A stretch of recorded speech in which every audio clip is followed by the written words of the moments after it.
За сайн байцгаана уу та бүхэндээ өнөөдрийн мэндийг хүргэе. За хамгийн сүүлд оруулсан эрүүл мэндийн зөвлөгөө мэдээллээс хойш бас зөвлөгөө мэдээлэл оруулаагүй бас нэлээд хугацаа өнгөрцөн байж байна. Сүүлд энэ 40-оос дээш насны эмэгтэйчүүдэд тохиолдог эрүүл мэндийн ямар асуудлууд байдгийг гэдэгтэй холбоотой эрүүл мэнд 40-оос дээш насны эмэгтэйчүүдэд тохиолдог эрүүл мэндийн 10 асуудлын талаар ярьсан байж байгаа. За тэр бичлэгтэй холбоотой хүмүүсээс асуултууд, санал сэтгэлдлүүд, зарим талаараа шүүмжүүд бас нэлээд ирсэн. Энэ бичлэгтэй холбоотой бас хүмүүсээс ирсэн асуултанд хариулъя. Зарим нэгэн сэтгэгдэлд санал шүүмжид бас хариулт өгье гэдэг үүднээс бас өнөөдрийнхөө бичлэгийг бас бэлдэж хүргэж байгаа юм шүү. Тийм учраас та бүхэн анхаараад бас сонсорой гэж хүсэж байна. За тэгэхээр хамгийн ихэнд нь ямар асуулт ирсэн бэ гэхээр яагаад заавал 40 нэмэх нас гэж онцлсон юм бэ гэж асуусан байлээ. За тэгэхээр хүмүүс бол тэр болгон бас анзаардаггүй л дээ. Ерөөсөө энэ 40-оос дээш насны эмэгтэйчүүдэд за зөвхөн эмэгтэйчүүд гэлтгүй эрэгтэйчүүд ч гэсэн ерөөсөө 40-оос дээш наснд бол ерөнхийдөө бие махбодод бол тодорхой хэмжээний өөрчлөлтүүд гараад эхэлсэн байждаг. За нэг талаараа би заавал энэ 40 нэмэх насыг энэ хөгшин насаа хөгширж гинэ гэж ерөөсөө хэлэхгүй байгаа шүү дээ, тий. Ялангуяа за энэ монголчуудад за эрүүл мэндийн үзлэг онцлогоо эмчилгээнд ордгоо, эрүүл мэндэд анхаардаггүй ч гэдэг юм уу. Эсвэл эмнэлгээ үйлчлэгээ эмчээс одоо эрүүл мэндийн зөвлөгөө мэдээлэлээс хол хөндөй байдаг, алс хол хөдөө орон нутагт амьдардаг эмэгтэйчүүд ч гэдэг юм уу. Одоо ийм хүмүүс ч гэдэг юм уу. Иймэрхүү байдлаасаа болоод зарим нэг эрүүл мэндийн асуудлуудыг тоохгүй явсаргууд 40-оос дээш насндаа гараад ирэхээр хүндрээд эхэлдэг, зарим талаараа ингээд тодорхой хэмжээний зовёрт өртсөн байж байгаа. Энийг нь ер нь 40-оос дээш насндаа бол мэдэрч эхэлж байгааг. Энэ зовёруудын талаар бол ер нь бол ярих гээд 40 нэмэх нас гэж онцлсон байж байгаа юм. За 20-30 настай хүмүүс бол тодорхой хэмжээнд бол энэ зовёр биед нь илэрч идэх ч гэсэн, мэдрэгдэж идэх ч гэсэн төдийлөн бас хурц мэддэгдэггүй, бас ингээд анзаардаггүй юм яваад идэг.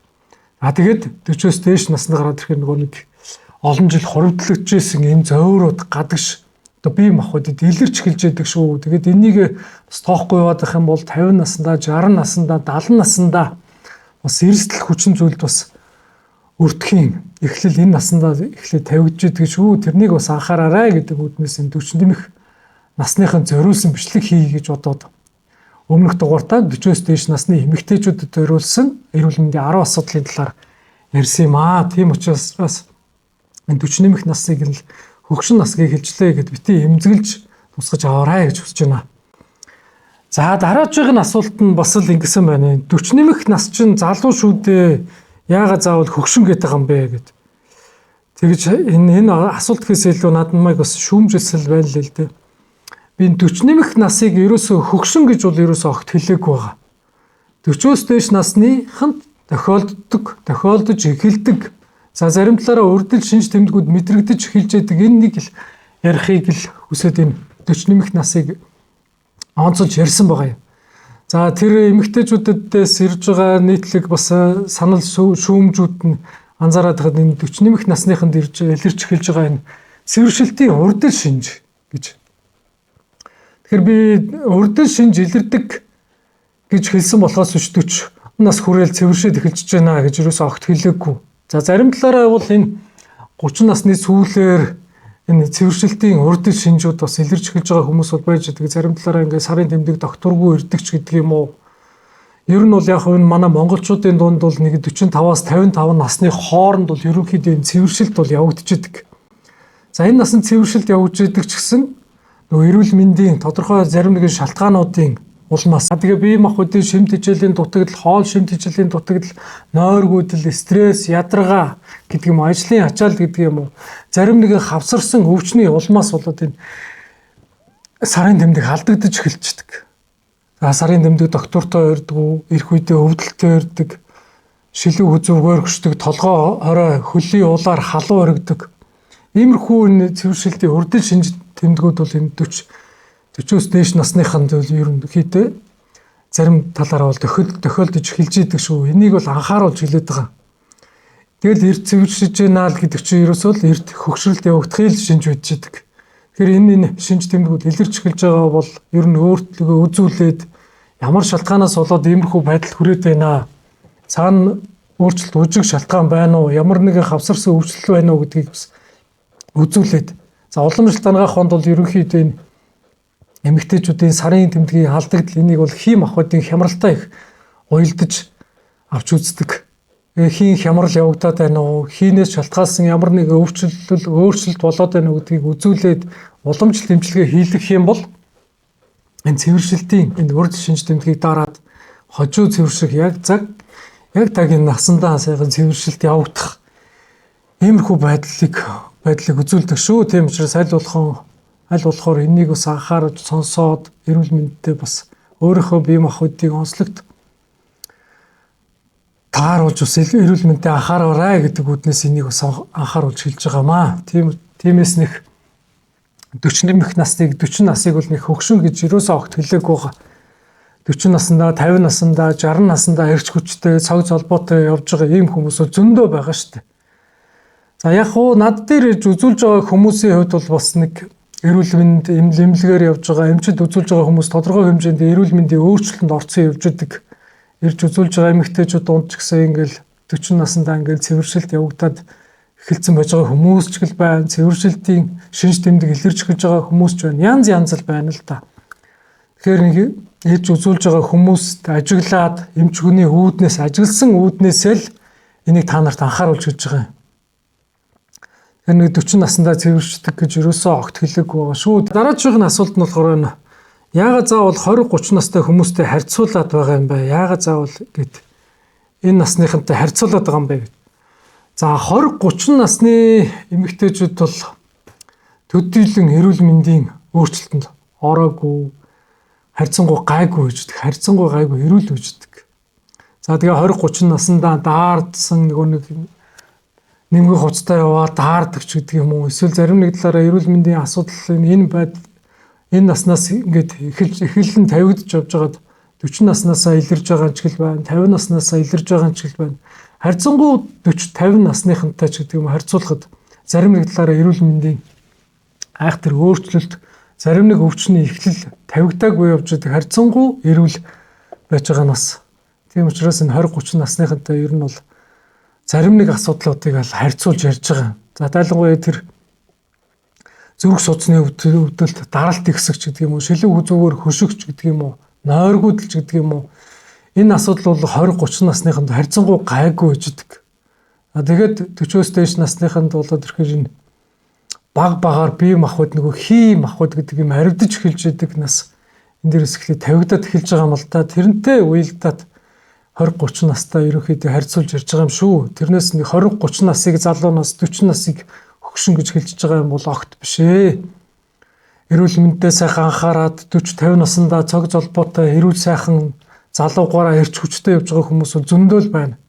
Тэгээд тэр дунд ч бас бие махбодтой анхаарахгүй, эрүүл мэндэд анхаардаггүй, дасгал хөдөлгөөн хийдэггүй, зөв хооллолдоггүй, амьдралын тавгүй нөхцөл байдалтай, стресстэй ч гэдэг юм уу. Энэ байдлаасаа болоод эрч хүчээ алдсан, эрт хөгшрөлт явж байгаа хүмүүс ч л бас байна.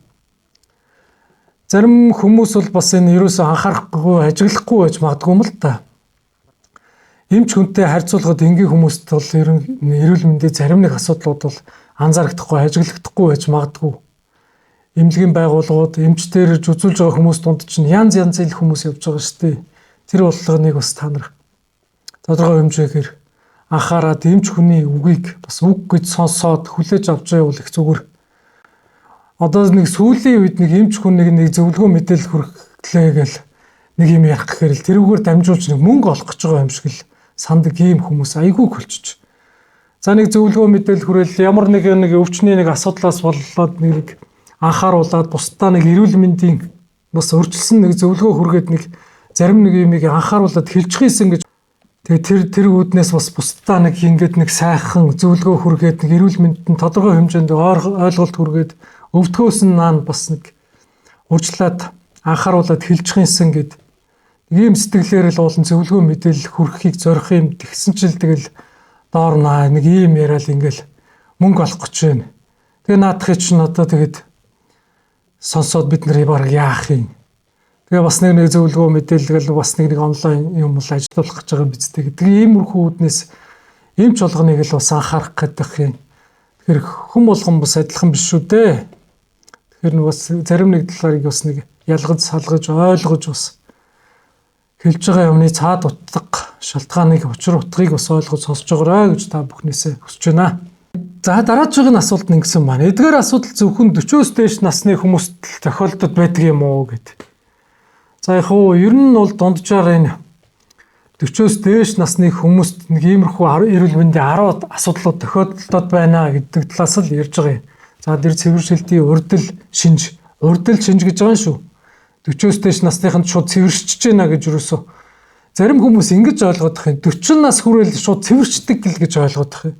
Нэг өдрөл шууд цэвэрчдэг гэж ойлгоод байгаа. Энд чинь урдл шинж тэмдэг. За тэгээд цэвэршилтийн үйл явц. За тэгээд цэвэршилтийн дараах үе гэдэг ийм 3 шатаар л явж штэ. Цэвэршилтийн урдл гээд бас үе шат явна. Энэ хэдэн жил үргэлжилнэ. За тэгээд цэвэршилтийн үе явагдана. За цэвэршилтийн дараа юу болох вэ гэд. Тэгтэл хүмүүс 40 нас хүрээ шууд цэвэрштгэл гэж одоо миний зөвлөгөөгөр өмнөх зөвлөгөөгөр тэгж л ойлгоод байгаа юм. Тийм байхгүй штэ. 40-оос дээш насныханд яг гол төлөвийн 45-аас 55 насны хооронд бол манай монголчуудын хувьд эмэгтэйчүүд бол цэвэршилт явагдаж байна. За тэгээд 45-аас өмнөх наснд бол цэвэршилтийн урдл шинж тэмдгүүд эрт үедээ бас хүмүүст илэрч гэлж байна. Нойргуудл төртөж байна. Сарын тэмдгийн хямралаар илэрч байна. Сарын тэмдэг тогтмол хугацаанд ирэхгүй болж байна. Бага хэмжээтэй ирж байна. Ирэх үедээ маш их өвдөлттэй байдаг ч гэдэг юм уу. Тэгээд дотор муухай өргөдөг, толгой өргөдөг, шилүү хүзүү хөшдөг, даралт ихсдэг, сэтгэл санаа тавгууддаг, бие халуун өргөдөг, хөлийн уул толгой орой халуун өргөдөг гэл иймэрхүү урд шинж тэмдгүүдээр илэрж идэг. Тэгээд энэ шинж тэмдгүүд яваад энэ шинж тэмдгийн дараа тэр цэвэршилтийн үе гэж бас явж байгаа шүү дээ. Тэгэхээр хүмүүс энэ 40 нас гэдгийг л хэтэрхий бас нэг насны тоонд бас анхаарч бас үзэх гээд байх шиг үлээ. За дараагийн асуулт нэгсэн байна. Би 39 настай мөртлөө надад энэ шинж тэмдгүүд бүгд илрээд байна гэд. За тэгэхээр заавал 39-40 нас гэлтгүү л одоо зарим хүмүүст ингээл 35 настай эмэгтэйчүүдэд хүртэл одоо ингээл эрүүл мэндийн өмнөх дугаарт ярьсан эрүүл мэндийн асуудлууд хүртэл ингээл илэрцэл явж идэг. Над дээр үзүүлж байгаа бас эмнэлгүүдээр ингээл явж үзүүлж байгаа танил эмчнэрээр үзүүлж байгаа хүмүүс донд ингээл ийм шинж тэмдэгтэй хүмүүс зөндөл байж идэг. За харьцангуй зарим нь бол ийм шинж тэмдэг илрээгүй хүмүүс бол байж байгаа л да. Тэгэхээр тэр болгон тийм хүмүүс бол анзаарахгүй байгаа. За тэгэхээр энэ хүний хувьд бол 39 настай ч гэсэн энэ шинж тэмдгүүд бүгд байна гэдэг чинь амьдралын хэв маяг алдагдсан байна. Зөв хооллож чадахгүй байна. Зөв сайхан унтаж амарч чадахгүй байна. Амьдрал стресстэй байж гэдэг юм уу. Бие махбодын бас янз янзын шалтгаанууд эсвэл хавсарсан өвчлөл байна уу гэдгийг бас энийг үзүүлээд үзэх хэрэгтэй. Ингэж энэ эрүүл мэндийн энэ асуудлууд тодорхой хэмжээгээр эрүүл мэнд амьдралын чанар чинь дээшлээ шүү. Тэгээ таны хувьд ийм асуудлууд байгаа бол эмчит хандаад бас надад ямар шалтгаан байна, ямар өөрчлөлт байгаад байгаа болоод би иймэрхүү эрүүл мэндийн асуудлуудад өвтөд байна гэдгийг анхаарч аваад эмчит үзүүлээрэй гэж хүсмээр байна. За дараагийн асуулт нэгсэн байна. Би 42 настай цай уучгаад буцаад нойр хүрээдэд байх юм аа. Өглөө цай уучгаад буцаад нойр хүрээд байх юм аа гэдэг. Ийм хүмүүс бол байдаг л та. Өглөө нойрон сэрвэлзээд босоод өглөөний цай уучаад буцаад нойр нь хүрээдэг иймэрхүү хүмүүс байждаг. За тэгэхээр энэ хүмүүст ягаад нойр сэрвэлзээд байна вэ гэхээр зарим талаараа энэ шүн сайхан унтаж амрахгүй, гүн ойрцолтонд орохгүй байгаа энэ хүмүүс бол дийлэгтэй стресстэй байдал талаас болж идэг. За зарим талаараа уурах шимт хичээлийн дутагдлаас болж идэг. Зарим нэг талаараа бол энэ шингэний дутагдлаас болж идэг. За стресстэй сэтгэл санаа тавгүй байгаа хүмүүс хоолны шимт хичээлийн дутагдлалд орсон байгаа, шингэний дутагдлалд орсон байгаа хүмүүс өглөөгөр нойрон сэрвэлзээд идэг мөртлөө босоод сайхан унд цай уучаар буцаад нойр нь хүрээд идэг. Тэгэхээр энэ дутагж байгаа шингэн нөхөгдөөд ирнэ.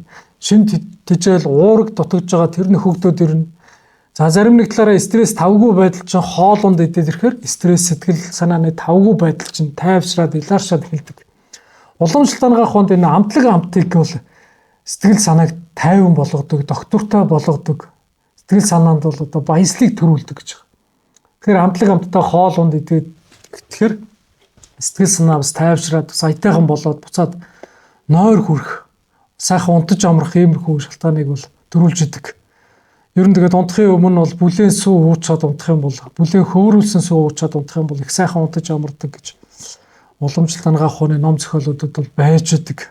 Сүүнд хөөрүүлж удаг тандчгэл байж идэг шүү дээ. За тэгээд өглөө нойр сэрүүлж байгаа хүмүүст түрүүний хэлсэн тэр стресс, сэтгэл санааны тавгүй байдал, шингэний дутагдал, уургийн дутагдалч гэдэг юм уу. Зарим талаараа витамины дутагдлууд ч бас байж идэг шүү дээ. Төмрийн дутагдал, Д витамины дутагдал, Б-ийн төрлийн витамины дутагдлууд ийм дутагдлуудаас болоод бас нойрд сайхан унтаж амарч чадахгүй, сайн унтаж амарч чадахгүй иймэрхүү байх талтай байдаг шүү. Тэгэхээр ер нь ямар шалтгаан байгаад байна? Энэ байнга үргэлжлээд байна уу? Ер нь үүрээр ер нь байнгын ингэж амархан нойр сэрүүлж сэрээд байна уу гэдгийг бас анхаарад тодорхой шалтгаанууд байна уу гэдгийг бас үзүүлээд эмчид үзүүлээ зөвлөгөө аваад үзүүл бас их зүгээрээ. За дараагийн асуулт нэгсэн байна. Нойргуудлыг яаж сайжруулах вэ гэдэг. За тэгэхээр нойргуудлыг сайжруулахад бас янз янзын шалтгаанууд бас байна л да. Зарим нэг талаар ажлын ачааллаас болж байна. За тэгээ стресс, сэтгэл санааны тавгүй байдал, шимт хичээлийн дутагдал, бодисын солилцооны алдагдал гэд олон шалтгаанууд байдаг. За эмэгтэйчүүдийн сарын тэмдгийн алдагдал, хийм ахуйдын хямрал, зүрх судасны үйл ажиллагааны алдагдал гэдэг юм уу. Ингээд олон хавсарсан шалтгаанууд, хавсарсан өвчлөлүүдээс болоод нойргуудад өртөж болзошгүй байдаг. За тэгэхээр энэс яаж гарах вэ гэхээр ер нь бол хамгийн эхлээд бол ерөөсөө өөрийн амьдралын нөхцөл байдал дадуулж ирсэн амьдралын хэв маягаа өөрчлөх хэрэгтэй. Аль болохоор эрт унтаж амрахыг хичээх хэрэгтэй. За тэгээд сайн унтаж амарч чадахгүй бол аль болохоор дасгал хөдөлгөөн хийж өөрийнхөө бие махбодыг ядраах хэрэгтэй. Энэ бие махбодыг ядраахгүй, булчинг ажилуулахгүй, хөдлөхгүй болохоор бодисын солилцоо алдагдаад ирэхээр нөгөө дааврын солилцоо ч бас алдагдж эхэлчихдэг. За тэгэхээр нөгөө мелатонин гэдэг нойрыг хөргөж идэг энэ дааврын нийлэгжилт алдагдаад ирэхээр сайхан унтаж амарч чадахгүй, гүн бат нойрсож чадахгүй болчихдог. Тийм учраас аль болохоор өдөртөө бие махбодыг ядраах, алхах ч гэдэг юм уу, булчингийн үйл ажиллагаа хөгжүүлэх ч гэдэг юм уу, иймэрхүү дасгал хөдөлгөөнийг заавал хийж явах хэрэгтэй. Тэгэх юм бол сайн унтаж амарч чадна. За тэгээд унтахын өмнө бие махбодод хэрэгцээтэй уургийг бас өдөртөө уурэг шимт хичээлийг бас сайн авч явах хэрэгтэй. За тэгээд нөгөө стресс, сэтгэл санаа тавгүй төлсөн асуудал байх юм бол аль болохоор тэрнээсээ ангижрах, хол байх, тэр сэтгэл цавгүй зүйлсэн асуудлаасаа холдож хөндөрөх, сэтгэлээ сайхан доктортой байлгах. Нөгөө сүүлийн үед одоо энэ бяцлал хийдэг иймэрхүү хүмүүс бол маш их болсон байна шүү дээ. Бяцлаглалын төвүүд ч гэсэн их болчихж. Тэр аль болохоор энэ амьсгалын дасгал бяцлал хийж ивэл сайхан унтаж амардаг болдог шүү. Тэрнийг бас хэрэгжүүлээд үзээрэй.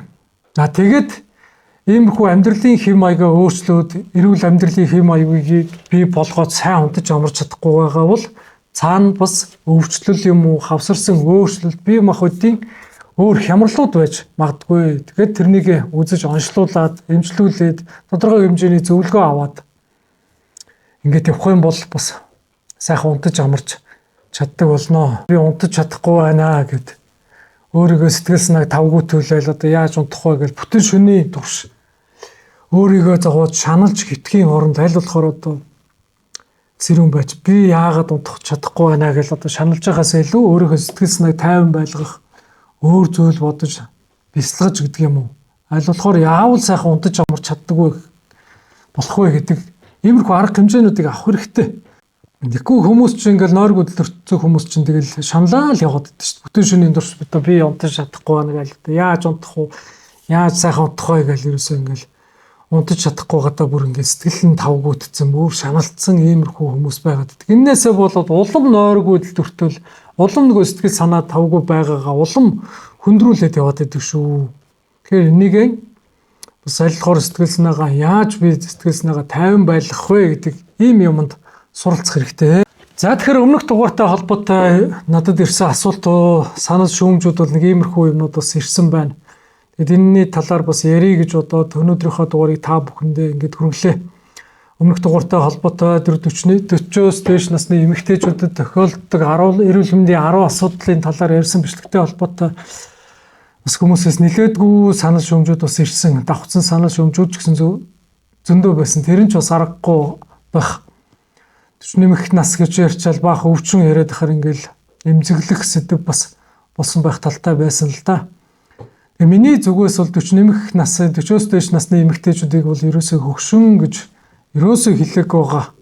Тэгэхээр тодорхой хэмжээнд энэ насны хүмүүс дэлгэрдэг, илрээд байгаа, эмчэд үзүүлэхэд л ингээд ерөнхийдөө тохиолдод байгаа иймэрхүү эрүүл мэндийн асуудлын талаар бол ярьсан юм шүү. Тийм учраас энийг эмзэглэж хүлээж авалгүй аль болохоор эрүүл мэндэд анхаарад өөртөө бас ийм асуудлууд тохиолдож болзошгүй эрсдэл бас байдгийн байна гэд сонсоод үзвэл бас эрүүл мэнд чинь амьдралд чинь бас хэрэгтэй болов гэж бодоод хөрсөн юм шүү. За тэгээд анхаар тавьсан та бүхэндээ маш их баярлалаа.